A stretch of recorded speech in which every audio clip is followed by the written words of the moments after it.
자, 최근 김종인 씨가 결국 대국민 사과문을 발표했다고 합니다. 반대하는 목소리도 많았었는데 끝내 본인의 고집대로 밀어붙인 겁니다. 그죠? 내용은 솔직히 별거 없었어요. 사죄한다, 또 사죄한다, 반성하고 또 반성한다. 진짜 눈물겹게 이러고 있는 상황인데, 자, 저는 개인적으로 이번 사과가 이득보다는 손해가 훨씬 더 많은 불필요한 사과였다라고 생각을 합니다. 자기 당 출신의 전 지도자들마저 부정하라는 저런 사과는 적어도 지금 이 타이밍에는 불필요했다라고 생각을 해요. 자, 다른 사람들의 생각도 마찬가지인지 이런 비판의 목소리가 나오고 있습니다. 안 하느니만 못한 사과였다라고 말이죠. 자, 지금 김종인 할배가 잘못 생각하고 있는 거, 단단히 잘못 생각하고 있는 게 하나 있는데, 저렇게 하면은 표가 늘어날 것이라고 착각을 하고 있다라는 것입니다. 김종인 씨가 이번에 했던 이 뜬금없는 사과, 이명박 박근혜 정권에 대한 이번 사과문 발표는 범우파 진영 전체의 사기를 떨어뜨리는 이적 행위와도 같은 것입니다. 지금 국힘당 지도부의 문제점이 뭐냐면 국힘당 지도부는 민심을 너무 못 읽고 있습니다. 잘못 읽고 있어요. 지금 국힘당 지도부는 젊은 나이에 벌써부터 출세에 눈이 벌게 가지고 본인들한테는 찍소리도 못하고 아부할 국리만 가득 차 있는 그런 가짜 청년위 애기들만 병풍처럼 둘러놓고 신선 노름을 즐기고 있는데 지금 그럴 때가 아닙니다. 자, 다시 본론으로 돌아가도록 할게요. 김종인의 이번 사과문 발표가 왜 이적 행위냐? 지금 사람들의 인식을 우리가 객관적으로 한번 봅시다, 여러분. 솔직하게 한번 얘기를 해보자고요. 지금 사실 우리나라의 민심이 의외로 많이 돌아섰습니다. 정치를 잘 모르는 사람들도 최소한 이 정도 생각은 가지고 있어요.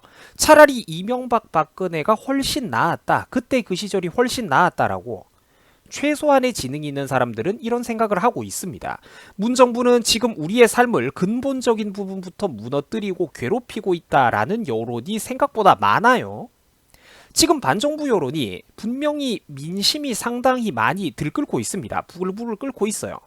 그런데 김종인과 현 국힘당 지도부는 이거를 제대로 활용하지를 못하고 있다는 게 근본적인 문제점입니다. 지금 대한민국의 상황을 핵심만 빠르게 짚어봅시다. 경제가 파탄나고 있는 거는 지금 현 시점에서는 정치 뉴스 축에도 못 들어가고 있어요. 경제는 지금 기본으로 망하는 거를 깔고 가고 있고 뿐만 아니라 지금 우리나라는 근본적인 자유국가로서 정체성과 노선 자체가 위협을 받고 있는 상황입니다. 예를 들어 볼게요. 일단 지금 문정부는 마침내 공수처법을 통과시켰습니다. 첫 번째 밑줄을 읽고 있어요. 공수처법을 통과시켰고 또 알다시피 이 공수처라는 기구는 철저히 야당과 반정부 인사들의 목소리를 탄압하기 위한 반독재기구입니다. 또한 광주 사태 같은 역사 왜곡 처벌법까지 그들 마음대로 통과를 시키고 있습니다. 저게 고지고대로 쓰이는 게 아니라 정적들을 제거하는 도구로 악용이 될 게 뻔하다라는 거예요. 일본 언론에서조차 이게 나오고 있습니다. 나중에는 그들의 입맛에 따라가지고 범위와 성역이 점점 더 넓어지게 될 거예요. 지금 더민주 세력은 과거 이해찬이가 했던 말만 따라 20년, 30년이 넘는 장기 집권의 초석, 장기 독재로 가기 위한 그 초석을 차곡차곡 닦아나가는 중입니다. 지들 손으로 임명했던 윤석열이를 최근 이렇게 열심히 찍어내려고 하는 이유가 무엇일까요? 바로 탈원전 정책과 관련되어 있는 거대한 비리 때문입니다. 탈원전, 태양광 문제에 대해서 전국적으로 얽혀있는 비리의 규모가 지금 어마어마합니다, 여러분. 단군 이래 최대 비리예요. 이거는 금액이 조단위입니다, 조단위. 친정부 계열의 인사들 그리고 전라도의 지역 유지들을 합법적으로 세금 빼먹을 수 있는 밥벌이에 판을 깔아주려고 저런 짓을 하는 거예요. 멀쩡한 원자력 발전소를 정지시키고 탈원전하고 건설 중단을 하고 국민들 세금을 합법적으로 퍼주려고 일부러 비효율적인 태양광 발전을 밀어붙이고 있다라는 것입니다. 때문에 검찰을 무력화시키고 원전 수사 자체를 봉쇄하려고 지금 매우 중차대한 상황 앞에 우리나라가 놓여 있는 상황이에요. 이 원전 비리를 덮기 위해서 지금 검찰 조직을 박살을 내고 윤석열이를 찍어내려고 하고 있는 겁니다. 지금 우리 대한민국이 어디로 흘러가느냐 중대한 기로 앞에 서 있습니다. 거기다가 문 씨는 최근 임대 아파트 13평이면 4인 가족 부부가 자녀 2명을 키우고 살기에 충분하다라는 발언까지 하면서 민심에 기름을 붓고 만루 홈런을 치고 있습니다. 자, 제가 지금 무슨 말을 하고 싶은 거냐면 지금 야당이 문정부를 공격할 수 있는 카드가 무궁무진하게 셀 수가 없을 정도로 많다라는 거예요. 그런데 지금 이 시국에 김종인 할배는 고작 해야 한다는 소리가 누구도 시킨 적이 없었던 대국민 사과 발표나 하고 있습니다. 지가 국가 지도자입니까? 나라는 정부가 망치고 있는데 세상에 야당 대표가 나서가지고 옛날에 우리가 잘못했습니다 이러면서 바보같이 지들이 대국민 사과 발표를 하는 이런 나라가 세상에 어디 있습니까? 이런다고 여러분들 국힘당의 지지율이 과연 올라갈까요? 사과문 발표 쇼 한 번 했다고 정말로 과연 표가 늘어날까? 아니라는 겁니다. 왜 이렇게 정치 감각이 없고 표 계산을 못하냐라는 거예요. 능력이 없으면은 물러나야죠. 감각이 떨어지면. 국민들은 요구도 안 했는데 할배가 어디 불편하기라도 한 건지 뜬금없이 지 혼자서 사과하고 싶다고 끝까지 생떼를 부리더니 결국 오늘 그 고집을 밀어붙였습니다. 궁지에 몰려있고 명분에서 밀리고 있던 문정부와 범여권은 신이 났어요. 자, 저거 봐라. 야당 대표 지도부에서도 지들 스스로 잘못했다고 사과하잖아. 자, 봐라. 야당 대표가 직접 이명박과 박근혜가 잘못했다라고 하고 있잖아. 그러니까 우리는 잘못 없는 거다. 우리가 지금 아무리 못해도 전 정권보다는 나은 거다. 이런 식으로 흘러가게 되어 있다라는 것입니다. 결국 저런 식의 비굴하고 의미 없는 사과는 얻는 게 없다라는 거예요. 당의 정통성만 사라지게 만들 뿐 이득되는 게 없다라는 것입니다. 당 안에 있는 사람들끼리 내부 분열만 잔뜩 일으키게 되겠죠. 이거는 결국 싸우기도 전에 미리 지고 들어가는 것과 똑같은 것입니다.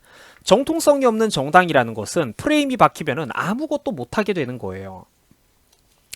현 정부보다는 최소한 지난 정부들이 훨씬 더 나았다라는 걸 지금이라도 용기 있게 적극적으로 어필을 해야 되는 것입니다. 김종인 할배가 가지고 있는 잘못된 착각은 이런 거예요. 1번, 문정부가 인기가 별로 없어지고 있는 이때 우리가 최대한 비굴하게 몸을 낮추고 굽실거리면 이거 근데 전형적인 공무원 마인드죠. 그리고 2번, 저절로 민심과 표심이 우리 쪽으로 조금이라도 넘어올 것이다 라는 착각을 하고 있는 겁니다. 문정부가 흘린 부스러기를 조금이라도 주워 먹을 수 있겠다라는 비굴한 착각을 하고 있다라는 것이죠.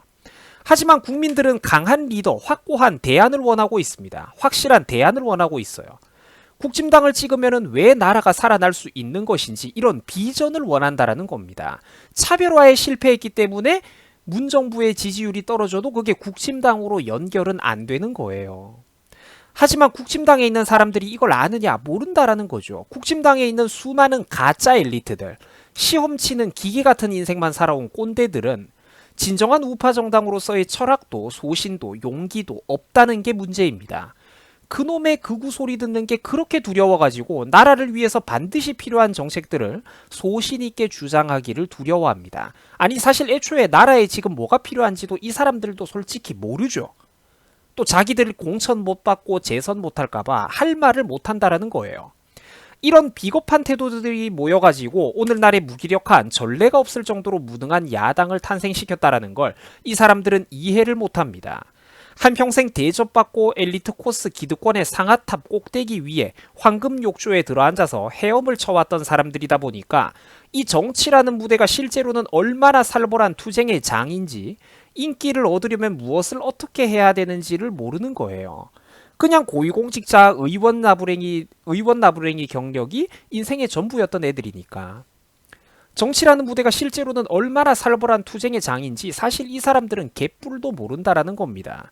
정치 지뢰만 능숙할 뿐이고 실제 나라를 부국강병하게 키우고 다스리는 정치 그 자체에 대해서는 전혀 모르는 거예요. 그러니까 대안도 못 내놓는 거죠. 이런 의미 없는 사과는 결국 간신히 탄력받고 있던 반정부 여론에 찬물을 끼얹을 뿐입니다. 얻는 게 없어요. 또한 이런 데서 계속 헛발질과 무능력을 노출함으로써 국힘당은 현재 반정부 여론의 국민적 구심점으로서의 역할을 전혀 못하고 있는 상황입니다. 쉽게 말해가지고 리더십이 없는 거죠. 국힘당의 리더십 실종은 정말로 심각한 문제입니다. 이러니까 문정부가 미워도 국민 여론이 전혀 결집되지를 못하고 있는 거예요. 지금 국힘당 지도부를 형성하고 있는 잘난 할배들한테 제가 진심을 담아가지고 진짜 청년이 말씀 한번 올리겠습니다.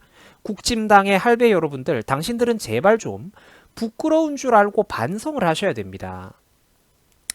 너네가 지금 너네 입맛에 맞는 가짜 청년들 데리고 인맥 따라 지인들 자식들 뽑아다가 병풍처럼 감투 씌워주고 둘러놓고 아직까지도 옛날에 당신들이 대한민국의 모든 기득권을 한 손에 거머쥐고 남들의 운명을 뒤흔들고 굽실거림을 받아들이던 옛날 그때 그 시절과 착각을 할 때가 아니에요. 지금 국진당 너희들은 지금 야당입니다.